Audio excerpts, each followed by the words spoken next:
GeM TV நேர்கள் அனைவருக்கும் இனிய காலை வணக்கம். அன்பரும் இரட்சகருமான இயேசு கிறிஸ்துவின் நாமத்தினால உங்கள் அனைவருக்கும் அன்பின் வாழ்த்துதல். எண்ணெய் இயேசுவின் இரத்தத்திற்கு அடையாளமாக இருக்கிறது. அதற்கான ஒரு வேத வசனம் லேவியராகமம் 14ஆம் அதிகாரம் 17வது வசனம். தான் உள்ளங்கையில் இருக்கிற மீதியான எண்ணெயிலே கொஞ்சம் எடுத்து சுத்திகரிக்கப்படுகிறவன் வலது காதின் மடலிலும் அவன் வலது கையின் பெரும் விரலிலும் வலது காலின் பெரும் விரலிலும் முந்த பூசி இருக்கிற குற்ற நிவாரண பலியினுடைய ரத்தத்தின் மேல் பூசி. இங்கு எண்ணெய் தான் பாருங்க பேசப்படுகிறது. இந்த வசனத்துல நம்ம வாசிக்கும் போது எண்ணெய் குறிச்சு பேசப்படுறது போல இருக்குங்க. ஆனா எண்ணெய் எதற்கு அடையாளமா இருக்கு? இன்னைக்கு நிறைய சர்ச்சில் போனா பாக்குற ஒரே விஷயம் பாருங்க, எண்ணெய் வச்சு ஜபம் பண்ணி அனுப்புவாங்க. சின்ன சின்ன பாட்டில்ல கூட கொடுப்பாங்க, பார்த்துருப்பீங்க. எதற்கு அடையாளம்னா இயேசு கிறிஸ்துவினுடைய ரத்தம் என்றுதான் அங்க சொல்லப்பட்டு தான் கொடுப்பாங்க. இது இயேசுவின் ரத்தம், இதை பூசுங்க, உங்களுக்கு எங்கெல்லாம் வலி இருக்கோ எங்கெல்லாம் பிரச்சனை இருக்கோ அங்க பூசுங்க. இல்லைன்னா உங்க வீட்டுல தண்ணியில கொஞ்சம் எடுத்து ஊத்தி அதை எடுத்து நீங்க உங்க வீடு முழுவதுமாக தெளிச்சாக்கா உங்களுக்கு பரிசுத்தப்படும் சொல்லி நம்ம அங்க சொல்றத பார்க்கிறோம். ஆனா இங்கு ரத்தம் பாருங்க, எண்ணெய் இயேசுவின் ரத்தத்துக்கு அடையாளமா இருக்கு. பழைய ஏற்பாட்டு காலத்துல பார்க்கும்போது புறாவை கட் பண்ணி என்ன பண்ணுவாங்க, நிலைக்கால்ல பூசுவாங்க. இஸ்ரவேல் ஜனங்க என்ன செஞ்சாங்க, கண்ணுக்குட்டியை அடிச்சு அதனுடைய ரத்தத்தை எடுத்து நிலைக்கால்ல பூசினாங்க. இதெல்லாம் எதற்கு அடையாளமா இருக்குன்னா எண்ணெய் இயேசுவின் ரத்தத்திற்கு அடையாளம். இயேசுவின் ரத்தத்தினாலதான் பாருங்க இன்னைக்கு பரிசுத்த ஆவியானவரே உள்ள வந்திருக்காரு. இயேசு சிலுவையில மரிச்சதுக்கு அப்புறமா தான் பாருங்க பரிசுத்த ஆவியானவர் இன்னைக்கு இந்த பூமியில நம்ம கூட நிரந்தரமா தங்கி இருக்க. என்ன காரணம்? இயேசுவின் ரத்தம். அந்த இயேசுவின் ரத்தம் என்னைக்கு அடையாளமா இருக்கிறது.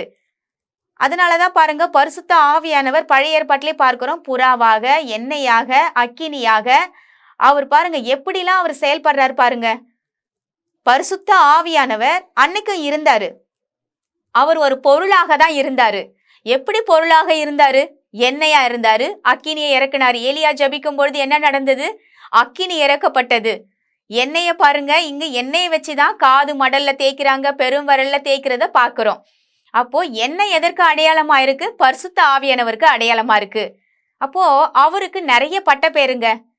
பரிசுத்த ஆவியானவருக்கு சத்திய ஆவியானவர், அவருக்கு தேற்றலவாளன், பல பட்ட பேர்களை வேதத்துல வாசிக்கும் பொழுது நான் பார்த்தேன். அப்ப இன்னைக்கு இயேசுவின் ரத்தம் எங்க இருக்கோ அங்க பரிசுத்த ஆவியானவர் இருந்துதாங்க ஆகணும்.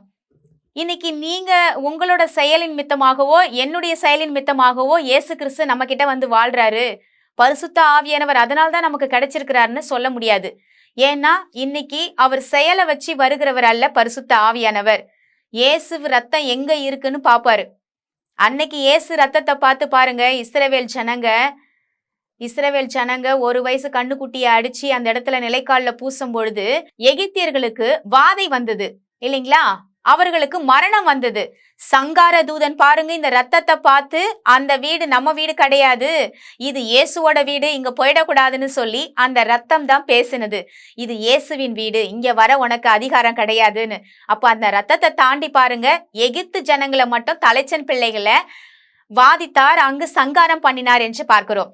அப்போ பாருங்க ரத்தத்துக்கு அவ்வளோ வேல்யூ இருக்குங்க. இன்னைக்கும் ஒரு மனுஷன் அவன் உயிரோட இருக்கணும்னா அவனுக்கு 6 லிட்டர் ரத்தம் இருக்கணும். 6 லிட்டர்ல பாருங்க குறைஞ்சு போச்சுன்னா என்ன சொல்றாங்க டாக்டருங்க, உடனே போயிட்டு யார்கிட்டனா போயிட்டு பிளட் நீங்க ஏத்திட்டு வரணும், பிளட் பேங்க்ல போயிட்டு சொல்லி வைங்க ஆப்ரேஷன் நடக்கணும்னா.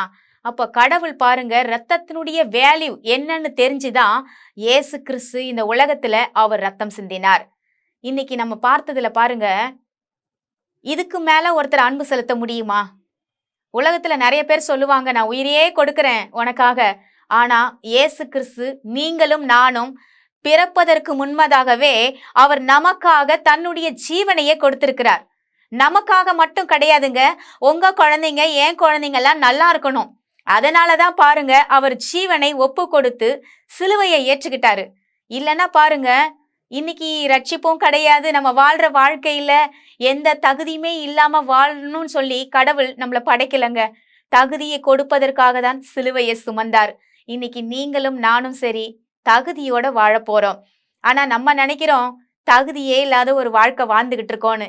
இன்னைக்கு கடவுள் உங்களை பார்த்து சொல்லுகிறார், நான் உன்னை மேன்மையாக வைப்பேன். நீ எப்பொழுது என்னுடைய எண்ணெயை பூசி, அதாவது பரிசுத்த ஆவியானவரை ஏற்றுக்கொண்டாயோ, என்னுடைய இரத்தத்தை ஏற்றுக்கொண்டாயோ, அப்பொழுதே பரிசுத்த ஆவியானவர் உனக்குள்ள வந்துட்டாரு. இயேசுவ ரத்தத்தை விசுவாசிக்கிறீங்களா? பரிசுத்த ஆவியானவர் உங்க வீட்டுல தாங்க இருக்காரு. ஏன்னா எங்க ரத்தம் இருக்குதோ அங்க ஆவியானவர் இருக்கிறாரு. ஆவியானவர் இருக்கிற இடத்துல விடுதலை உண்டு என்று வேதத்துல பார்க்கிறாங்க. ஆவியானவர் எங்கே உண்டோ அங்கே விடுதலை உண்டு. அப்போ விடுதலை இருக்கு. உங்களோட பிரச்சனைகளுக்கு விடுதலை இருக்கு. இன்னைக்கு அதுக்காக ஜெபிக்கலாம். எங்கள் அன்பும் இரக்கமும் நிறைந்த நல்ல தகப்பனே, நாங்கள் உம்மண்டையில் வருகிறோம் சுவாமி.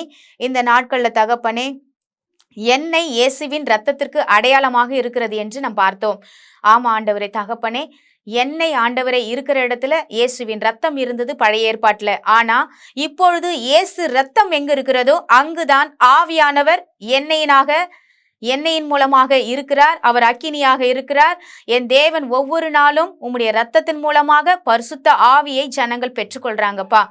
உம்முடைய ரத்தம் எங்க இருக்கிறதோ அங்கே பரிசுத்த ஆவியானவர் இருக்கிறார். அவர்கள் மூலமாக தேவனே ஒவ்வொரு மக்களும் பயனடைந்து ஒவ்வொருவரும் ரட்சிப்புக்குள்ள நடத்தி ஒவ்வொருவரும் ஆசீர்வாதத்தை என் தேவன் சுதந்திரிக்க உதவி பண்ணியிருக்கீங்கப்பா. இன்னைக்கு மனுஷனை உதவி கேட்டா இன்னைக்கு ஒரு நாள் வருவாங்க, 2 நாள் வருவாங்க.